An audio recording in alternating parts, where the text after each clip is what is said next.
Welcome back to another episode of Keys to Currency. On today's episode, we had somebody that specializes as a TC, aka a transaction coordinator. We had Miss Love Saza. She came on, she talked about her background, talked about how she got into real estate, but most importantly, she talked about life as a TC and how to be successful at it. Hope you guys get a lot of value and you enjoy the episode. All right, guys, we are back for another episode. I got another dope guest, somebody who is a real estate investor and a transaction coordinator. I have Miss Love Saza. What's up? Hi, Hey, Justin. I am so glad you're on here. We're going to have a dope conversation. But before we get into what you do, please give me a little bit about your background, how you got into entrepreneurship. Yeah, before we get into it, shout out to my husband. He volunteered me for this. Yes, he So if did. it wasn't for him, I probably wouldn't have been on this Yes. because I'm shy as well. But thank you for giving him the Yes. grace. Yes. But my name is Love Saza, and I got into real estate through Sub2. So I What talked a little year? bit. What year? 2020 when it first started. Okay, gotcha. You're one of Yes. the OGs. Yeah, when I was in there were like 50 people, Okay. you know, and like Oh, wow. it was very, very intimate, small. Pace was like running it. We didn't have like, now we have like account managers. Yes. We have so many people to help with support. None of that was there. Dope community. Dope It's community. the best community. And to see Yes. it evolutionize and to grow to this level now is something crazy. Yes. But yeah, I joined and we were talking a little bit. It's similar to you where when I joined, I was 24 years old and I was at a point where I was working 2 jobs. I was working like 7 days a week. Wow. I was a bartender and I was like a front desk supervisor at a private resort in Scottsdale, Arizona. And I was working at 2 different resorts as a bartender and a front desk supervisor. And I was like grinding, you know, like I come from an immigrant family. And so that's one thing that we've just always known is just to work hard and to work a lot. And so I'm like, this is the way, right? Like I'm getting tips every night and they were great tips, you know, like $300 a night. I was working at the resort and then I was also getting like, you know, checks from being a bartender. It was small checks, but it still added up if you save them. And Yeah. I was like, I'm working 7 days a week and I don't have any time to do anything. I'm just working in this rat race. And I'm like, there has to be something more than this, right? Yes. And I just went through the rabbit hole of going through YouTube University and got my PhD, YouTube University. I started, you know, listening to like Wholesale Inc., all of these great podcasts. And I came across Jamil and Pace. And then I was so intrigued and connected with Pace and what he stood for. And then that's when like he first started his like free Facebook page. I joined that. I was learning about creative finance and then his mentorship came out and I'm like, dang, I checked my bank account. I ain't got that much money in there. I'm like, how am I going to do this? I called my mom. Like she helped me. I put all of my savings into the mentorship. My mom gave me a little bit and then I was able to join. Wow. And that's how I got my start in real estate. And through that, it's just been such a crazy journey. It's been a beautiful journey. And So you got into Sub2. So basically your journey in entrepreneurship was through real estate. through real estate, correct. Yeah. So take me through the journey of joining Sub2. Where do we go from there? Yeah. So when I first joined, I didn't know anything about sales. I didn't know how to negotiate. I was nervous on the phones. Actually, I'll take a step back. Even before I joined Sub2, my cousin, my best friend in life, he told me about real estate, but I was never interested. You know, it's like when someone's so passionate about something and you're just not in alignment, so you really can't perceive it nor fully comprehend where they're coming from, and you just kind of are there listening, but you brush it off ultimately, right? It doesn't affect you. You don't feel it. You don't feel it. So he's talked about real estate before, and we even did an arbitrage on his mom's house, and we turned it into an Airbnb. Oh, wow. And I was the one, you know, managing, operating, setting up LLCs, like buying the furniture, setting it up on these platforms. So I was doing that back end. And it was like my foot through the door, but it wasn't really real estate, I would say. You know, and I didn't even know it was arbitrage at that moment. What is arbitrage, just for the audience that doesn't know? Yeah, so real estate arbitrage or Airbnb arbitrage is essentially you going to speak to a seller of a house or a landlord, and you're basically signing a lease with them and letting them know that you will not be leasing it yourself. You will be turning it into an Airbnb, a midterm rental, something of some sort that's going to bring you profit. And it's not going to be your homestead where you're living in it month to month. So in this particular scenario, his mom moved out of that house and bought a new house, and there was still a lease in place. So we just took over the lease, and it was like in downtown Tucson. It was in a prime location, and we ended up not only, not having to pay for the monthly amount, we ended up profiting like $600 a month, And at that point, I was like, oh, this is really cool. This is really amazing. And so that was my first foot through that real estate door, although I didn't consider it. And then when I got into sub 2, I didn't know anything. I didn't know anything about real estate. I didn't know anything about negotiation. And it took me a while. I would consume all of this content, right? Yeah. It's a lot of information. You know that, right? When you join, there's so many videos. There's like 10 million Zooms in one day. You're like, how is this possible? Tons of value. Yeah, a lot of value. And if you don't know what you're doing, you can get lost in that. You can get lost in overconsumption or in the shiny object syndrome, right? Where it's like you want to do everything. And so I thought in order to get started, I had to do wholesaling. I had to be on the phones. I had to cold call. Like I had to do this. This is, if you do X, Y, and Z, this is what's going to make you a real estate investor, right? This is how you're going to be able to build your portfolio, and the wholesaling is going to lead to this, but that's not true. That's not true. You don't have to do wholesaling.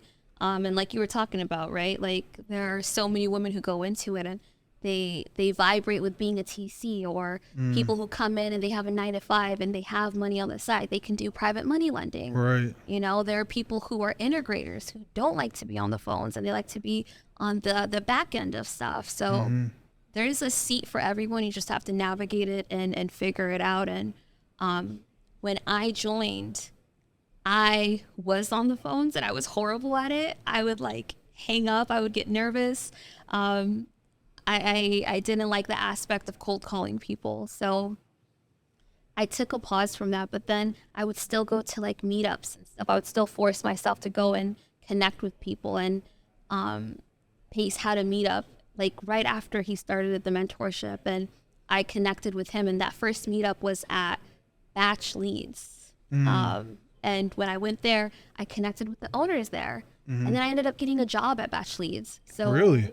For the first year of the mentorship, I was working at Batch Leads, and although I would join some of the videos, I wasn't as active in the community. And so I was doing that, and I was an account manager, and it was the best experience because I got to connect with so many different investors, so many different influencers, and build that relationship, right? And Pace, because of him, I was able to get that opportunity. Shout out to that man. He's impacted my life in so many ways.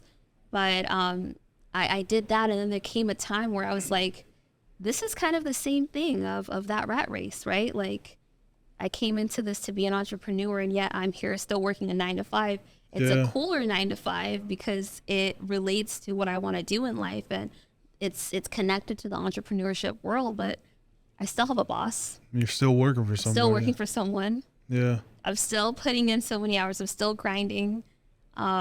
So when I kind of came upon that realization, I ended up leaving there after 11 months. And there's still great people. There's still great friends. I'm still connected with the owners, the employees there.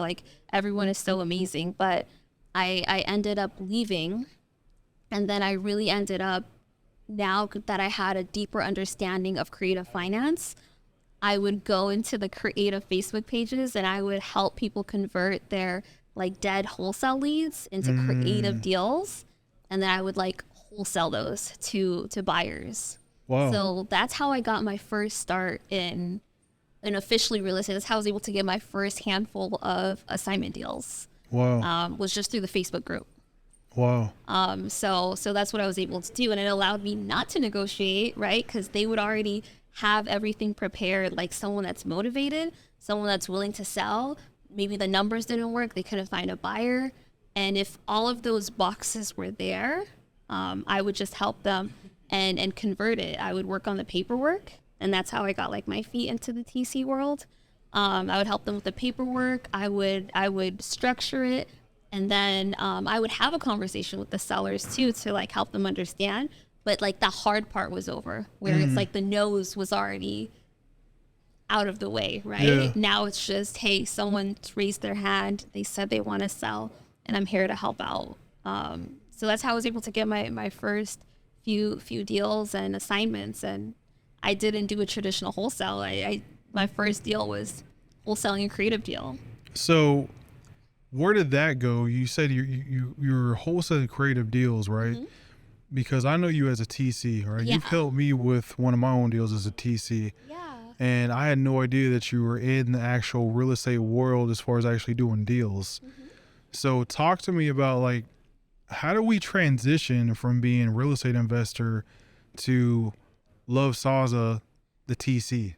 Yeah. So what's so interesting was after that, that's also like a full-time job of going into the Facebook groups, filtering through people's deals and all of this. So at that point, I also shadowed Rochelle at Constant Close for about a month when she first started her business. And I learned how to do TC stuff through there. And after that month, I was like doing the wholesaling thing, and I'm like, how do I do something that is more aligned with who I am?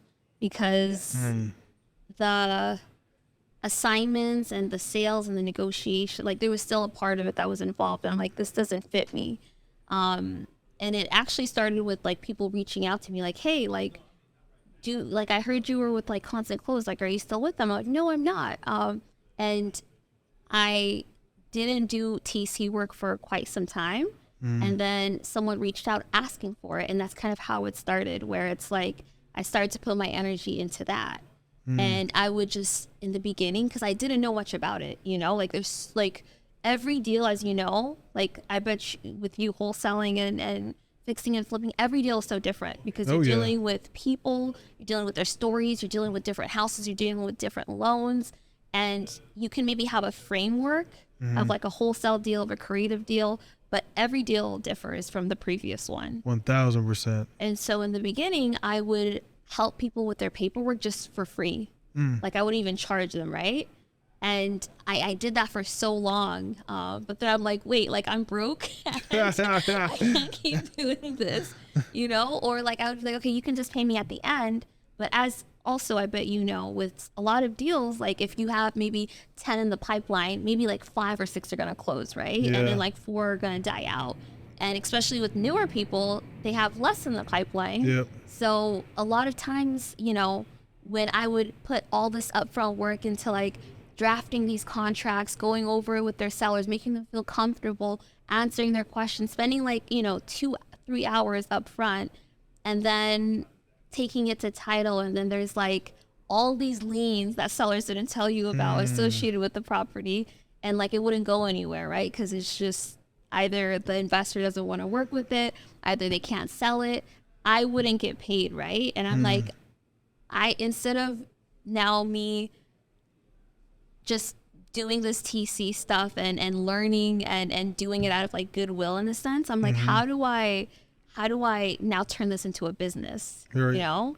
And that's kind of where it transitioned of like there's a need for this. A lot of people, even now, right, in our sub-2 community, Big so many time. people need help with TC and paperwork. Yeah. And I feel like there can never just be one person to there's an endless amount of opportunities to learn about paperwork. So I turned that hat from like, let me work and do this and work from transaction to transaction. And like, how do I turn this into a business?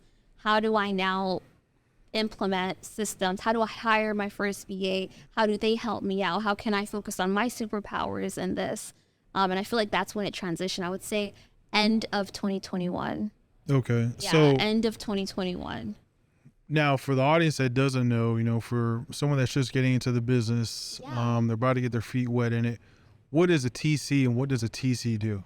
Yeah. So a transaction coordinator, that's what TC stands for, is someone that helps with the paperwork and the correspondence of the escrow process. So in the traditional sense, realtors have TCs, and that's essentially like once a realtor has a contract signed, they'll hand it to this TC, and then they'll correspond with escrow. They'll correspond with the documents that are needed to get that deal to the finish line, right? Until there's a buyer in place and until escrow finishes.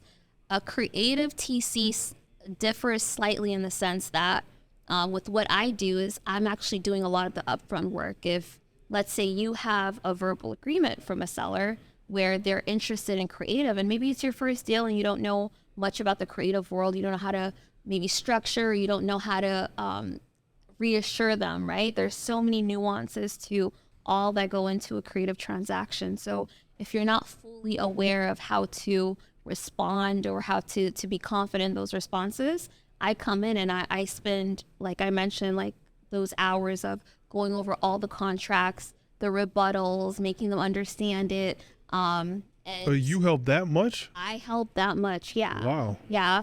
And that's the value with like hiring a creative TC, right, in this world. So that's what I do. And I'm good at it, Yeah. So like that's the value that I feel like a lot of people come to me for.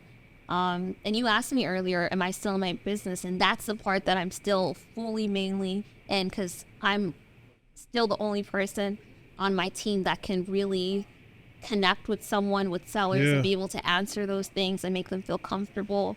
And then, me and my team, we handle the whole escrow process. Yeah, because that's a whole skill set in itself. I mean, I had no idea that you went that deep with it. Yeah. And, thinking about that, my first immediate reaction is like, you can save somebody a lot of time. Oh, yeah. Right? I mean, business owners like myself that are doing multiple deals a month, it's like, it's invaluable to just like say, hey, love, handle this transaction for me.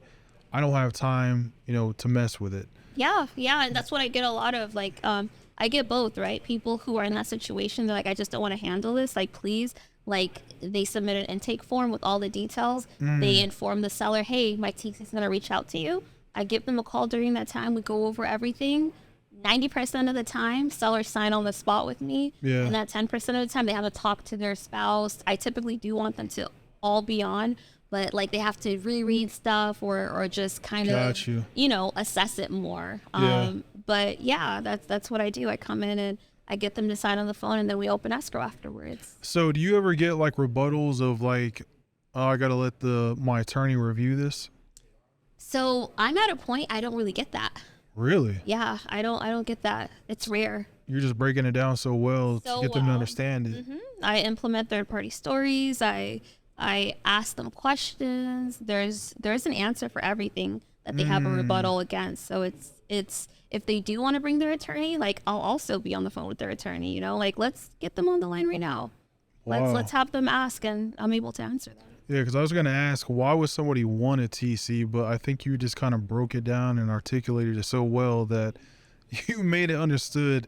Listen, if you're out here doing multiple deals a month, or even if you're doing one deal a month, it's so much easier to hand it off to somebody that understands the contracts and is going to be able to work with your seller to get them to sign on the dotted line. Yeah, exactly. Yeah. What I don't do is the negotiation part, right? And that's sometimes in the beginning, I wasn't good with my boundaries, where I would negotiate on behalf of people who are like, hold on, I'm only getting paid like $600 for this pen. It just doesn't make sense, It's a lot of pressure. Yeah, it's a lot of pressure. Definitely. So for me and Munif still, I'll of course do that. And when it comes to reassuring them and telling them about, all that entails of a sub-2 transaction, there does come a little bit of sales and negotiation and all of that. But when it comes to like pricing and if they want more, like that's something I don't touch on, of course. But yeah. That's so you set upfront expectations and those boundaries and make sure that's known up front. Yes. Got you. And that's that intro call when people are interested. I ask them about their deal. I ask them about, you know, what we do handle, what we don't handle. In addition to that, right? Like, let's say people, someone is not new, and we have a seasoned investor who wants to come in and they just want to hand off the contracts, right? And I think your question was like, why would someone need a TC in that instance, especially if it's just a contract and like handling escrow? Right. But there's so many like little things, right? Like the communication back and forth with the title company, updating the sellers every day, you know, updating the buyer, redrafting addendums. Like a lot of investors just don't want to deal with those tedious tasks. Right. Yeah. So we come in, we really facilitate and help with that. And like, if, you know, I don't know if you've dealt with any bad title companies or of course. Yeah. Yes. but there are times where they take forever to do stuff like get payoffs or call the lender to get a reinstatement. So I've trained my team to be able to do that. Like we just call and we just get that information and we just send it out. So we don't have to wait for that long. Right. And that's the benefit of having, you know, a creative TC.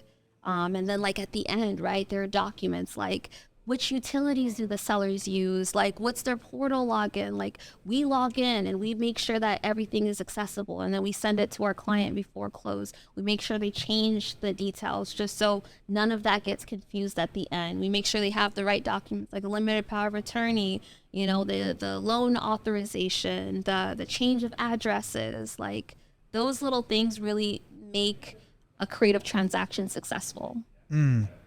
Are you documenting all this? Are you shooting content at all this? No, I don't. You need to, because until like right now in this conversation, I didn't know it was that deep. Oh yeah. I thought it was just literally like you're just handling contracts like, hey love, I got this seller, they want to sign. Can you just write up the contract for me and send it through DocuSign? Oh no. I didn't know you're actually like schooling them and like holding their hand and saying, hey, listen, this is the process, this is how it's going to go. This is what the contract's saying. Yeah. This is what you're about to sign. Yeah. All of that. So are you doing this nationwide? I do it nationwide. I haven't done it in every state, but Okay. I do offer my services nationwide. And do you need a license to be a TC? No, you don't need a license at all. Just start an LLC and Yeah. a TC company. Exactly. Man. And of course we work with attorneys, right? Like those, like in order to pull title commitments, I have, you know, self-closed before where we use an attorney for the title commitment. And if they won't do like an FHA loan or a VA loan, we do close on it, but it's not insured. So I have done that, but that's on rare occasions. How many states are you in right now? Right now, I would say like 15 states actively, but we have the one-off states. Got you. You know, where like someone comes in and they're like, hey, like I'm in this state. I'm like, oh, we've never done a deal there, but let's do it. Is the goal to get in every state? Yeah, but truthfully, as you know, in real estate, there's like those markets that are just really hot, right? Like in our sub-2 community, we do have people everywhere, but it's rare to really see people actively doing deals and like, I don't know, like Alaska or something. Yeah. Right? So it's one of those. That makes a lot of sense. So what is the money potential with just running a TC company? Because there's so many lanes, you know, that you can take in real estate. Everyone thinks like the only way is to either be like a realtor or a real estate investor or a wholesaler, right? Yeah. But you're talking about something that is pretty powerful that you can literally turn into a business to make money. Yeah. What are we talking about as far as like money potential here? Yeah. So since I've really like niched down on my P's and Q's and dotting my I's and crossing my T's, like I've had like payment processing and like these systems set up, and just through the TC company, since last year, I want to say since September to this year, I've like made near 6 figures just in TC stuff, right? Wow. And the margins, like in terms of operations, are really low. Like I have VAs, I have my systems, like my CRM, my Slack, my system processor, but that's all low. Like we're not doing any marketing. Right. You know, everything is like word of mouth and referral. It's a relationship business, basically. It's a relationship business. Even with that, like I'm now in the mindset of like I talked a little bit about this with you, but it's like, how do I scale that? You know, like how do I make like $50,000 a month. Right. You know, that's the goal. And it's like, I don't want to, like, it's all about having the right people in the right seats, but I also don't want to burn out my employees and the people on my team, because it does become with those little tedious things, right? Of like making sure that you're check marking every box. Right. So I'm at a point now where instead of maybe working with like 20 investors a month and they're bringing like 1 to 2 deals, it's like, how do I create an infrastructure where it's like a subscription based, right? So that is the answer to how I get to like that $50,000 mark a month. Yeah. And that's by maybe working with like, 7 to 8 investors, and then they bring, X amount of deals a month, and they're on a monthly subscription base, and we just deal with like all of their transactions. Yeah. And so like my team really caters to them. What does your team look like right now? Like, how big is your team? Yeah, there's 5 of us. Okay. Yeah. So There's 5 of us, but 2 people are part-time. So Okay. it's like really like 3 full-time people. are they all doing the same things? No. So I have 2 operations. My operations guy, who is in the Philippines actually, and I taught him everything creative from beginning to end, right? So now he's like starting to get on the phone with sellers and go over the contracts to take that off me. But he's not there yet, and that's okay. And then I also have my cousin who works on my team, and she's like a college student who's going to become an attorney. So this really aligns nice. with her, and I've taught her everything creative. And then I have 2 VAs who are admin, and they're the ones that are drafting addendums. They're going back and forth. They're sending out these messages like follow-ups, seller updates, all of the back end stuff they handle. Are you guys only catered to real estate investors, or are you working with realtors as well? So right now, just investors and sub 2. Yeah, we don't deal with Oh, so you're just literally literally in in sub one 2. community. Yeah, literally only in sub 2. My goodness. Literally, and there's like 8,000 people. So it's only in sub 2. But because, as you know, with the market and how it's going, a lot of people are now reaching out to realtors for those on market deals that haven't sold, Yeah, right? yeah. So now we are connecting with realtors through our investors, our clients, but we're not directly working with realtors. Got you. Yeah. Yeah. It's mind blowing because it's like you're having this kind of success just through one community. Literally. You're not marketing your brand or your services. So it's like, imagine if you did do a little bit of marketing, did do a little bit of content about what you do and how you can solve people's problems, right? Yeah. You could blow the lid off of this. I believe it. Yeah. Yeah, there's tons of opportunity. Yeah. I mean, ew. I'm excited to see where it goes for you. Thank you. Thank Yes. you. Thank So you. what type of skill sets do we need to be successful at this? As a TC, attention to detail. That's something that is important. Being personable, right? Like when you get on the phone with sellers, when you're giving them updates, like a lot of times people are going through like real life situations. So they want to be able to have someone nice and kind and sweet to them when they're talking to them. And I think it's just navigating that and really like just doing stuff from a place of care. Just attention to detail, coming from a positive, nice place, and then just being able to also think on the spot. A lot of times I see like people will go through a title company and it's like they'll wait for them to come back with like a response on a judgment or something on a title commitment, and it's like, no, like be creative and like go outside, like find the direct communication, like cut out the middleman, like let's get this to the finish line. It's like also prioritization of time. You really have to know when to do things at what time, and just time management. Those are really, really key components to being a great TC, which is similar to like an entrepreneur, right? It's Right. like you have to prioritize your time. You have to think creatively. You Right. have to know how to talk to people. You have to be personable. What are some of the challenges that you found yourself having to deal with as a TC? I think I mentioned this a little bit in regards to in the beginning, I didn't have great boundaries and I didn't know what is my job and what's not my job. So I would a lot of times find myself like if a seller wanted more down or they wanted a shorter balloon, like my clients would come to me to have that conversation with you to them, have to it. negotiate. Gotcha. And I got to a point where I'm like, I just can't do that, you know, like because if it does go wrong, then that's on me, right? Yeah. And it's like I don't want that pressure. I don't want that liability. And then it's like with the post-close stuff, like I give advice on how to, because insurance, as you know, is like the biggest thing when people acquire creative properties. Like how do you efficiently, you know, change the insurance policies? And a lot of times people want me to do it on their behalf, but I don't want to be held liable for that either, right? If I change it and the due on sale clause does get called, that's going to be on me, right? Yeah. So it's those boundaries that I've had to learn how to kind of stay away from and not involve myself with. Dang. So it's 2023, right? Yeah. We went through a market shift last year, and a lot of people fell off. A lot of wholesalers have just like kind of collapsed and disappeared. Did TCs get affected by the market shift as well?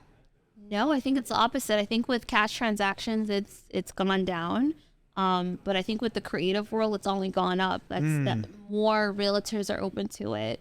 More sellers are open to it because they might want a higher price, right? I think within the past few years, sellers got the mindset of like, I can sell my property for however much I want and I'll get it, right? Yeah. So because the cash doesn't work anymore, the creative will. So it's only gone up actually, the business for in the TC community, like more creative deals are happening. So more TCs are even needed. So that falls into the importance of relationships, of have relationships with multiple investors, and the importance of being part of the right community. Because if you weren't part of the sub 2 community, it'd be hard to like have those relationships with those creative finance investors. Truthfully, yeah. And like you were mentioning, like it's all about relationships with everything you do. But also in what I do, I don't have to go outside of sub 2. If I don't want to, like I really don't have There's to. so many people in there. Yeah, I mean, it keeps growing. yeah. Yeah. It's, because you're known as the TC person in sub 2. Yeah. And like we were talking about, you're not even really, pushing content out there. I'm going to challenge you to push content, because that's just going to content. I had to get out of my own way, my own introverted ways. Would you consider, because you say you're a visionary, a lot of visionaries are typically extroverted, I'm right? big time introverted. Yeah? Yes. So I started the podcast back in November. I didn't really start getting consistent with the content till October of last year. I was very sporadic with it.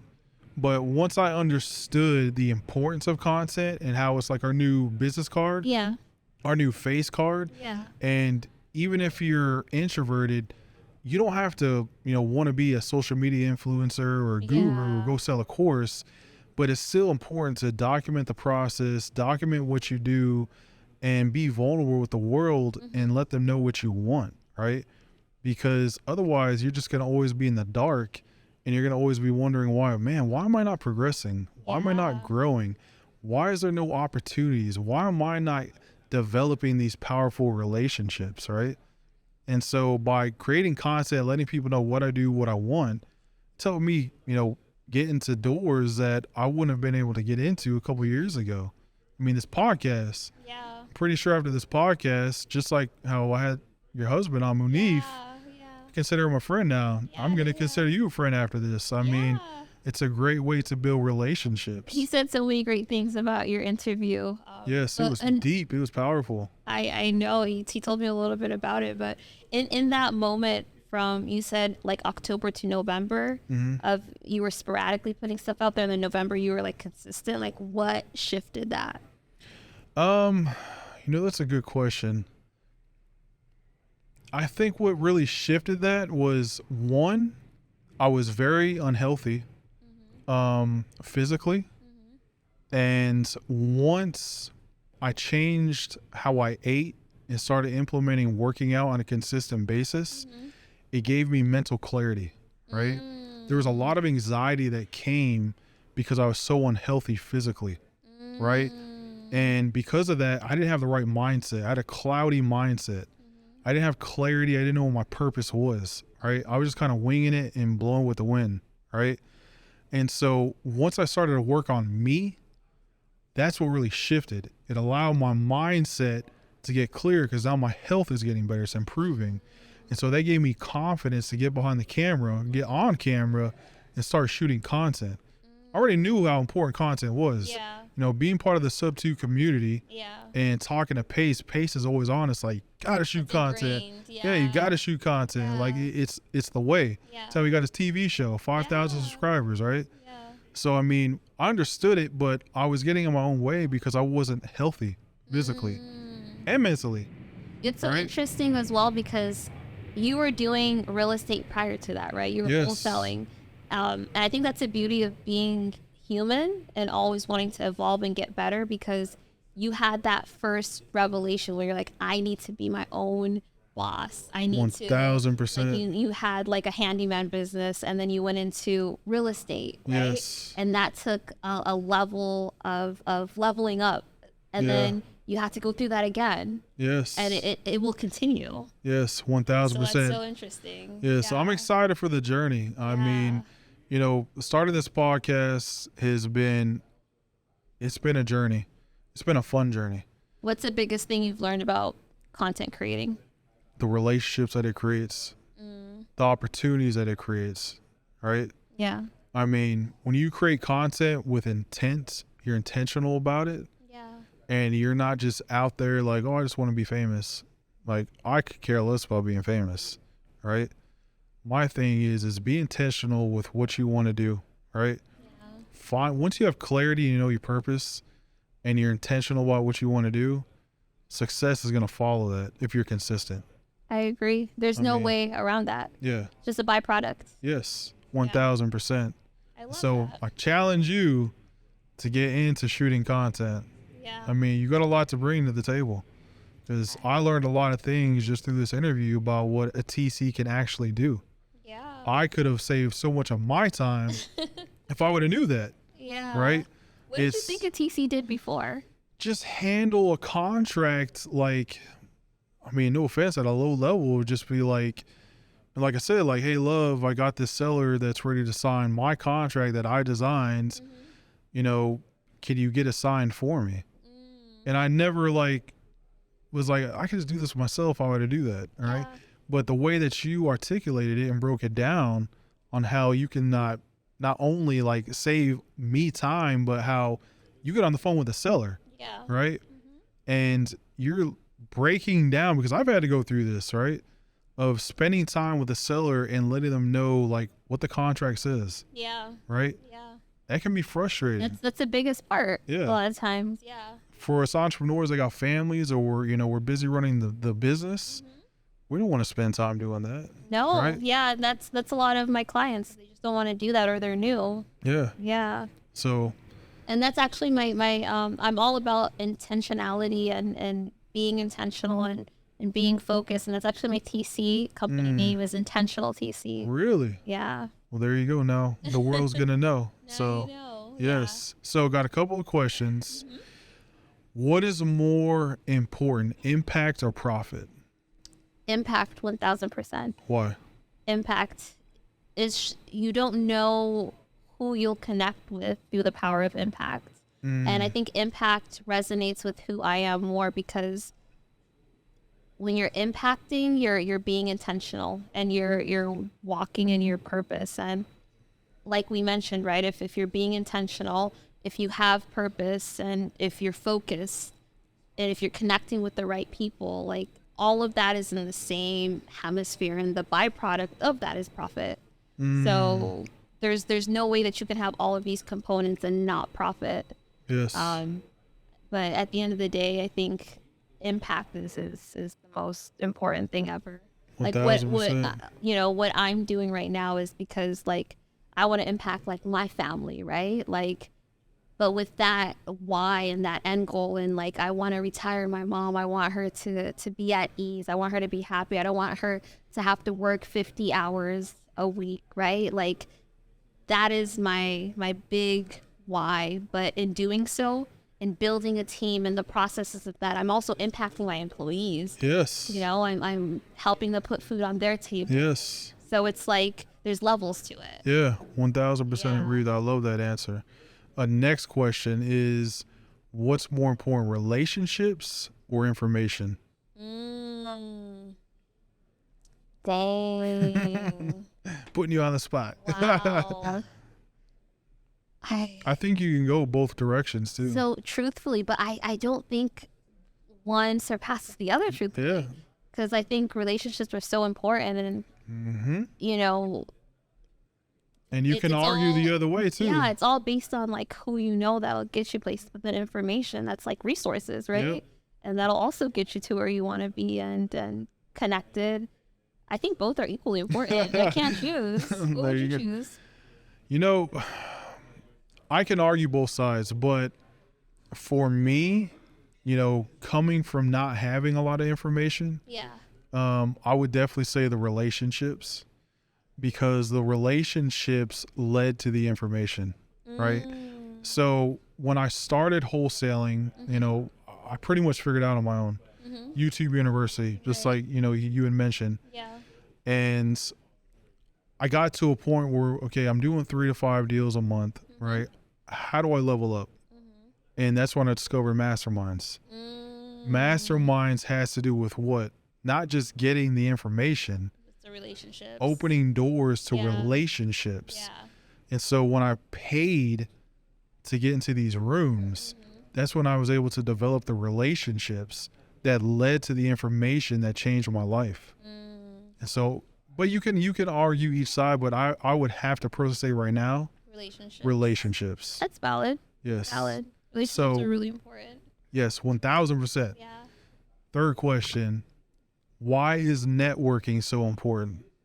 Networking, like what you just said, right? It'll open doors for you that you never knew existed. You're allowing yourself to not only get information but also work on relationships. When I wasn't doing much in real estate and I was like, man, this is too much. I don't know how to, negotiate. I didn't know much about sales. I would still push myself because I'm also naturally an introvert, right? And that's like the hardest thing to do is be an introvert and push yourself in a room full of people Yes. who you don't know. Get comfortable with being uncomfortable, yes. And that's something I would tell myself all the time. I would go to these places alone. There would be times, Justin, where I would like hype myself up to go to these networking events.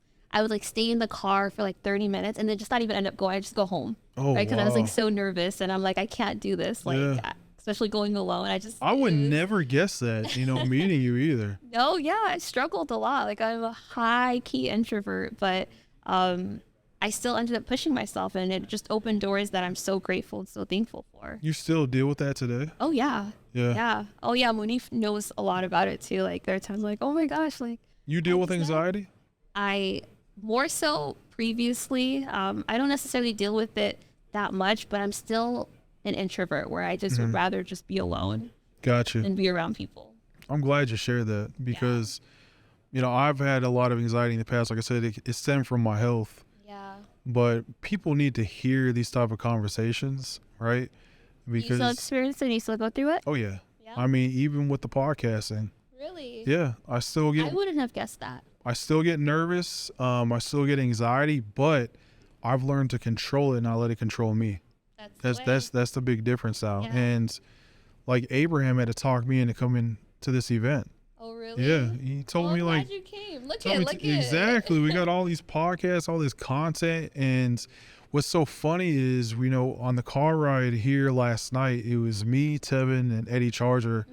We're all staying at the same Airbnb with Kess and a few other guys, and from the moment we left Atlanta to drive up here to this very moment now, it's been nothing but a giant just mastermind of insane amounts of information Yeah. and relationship building.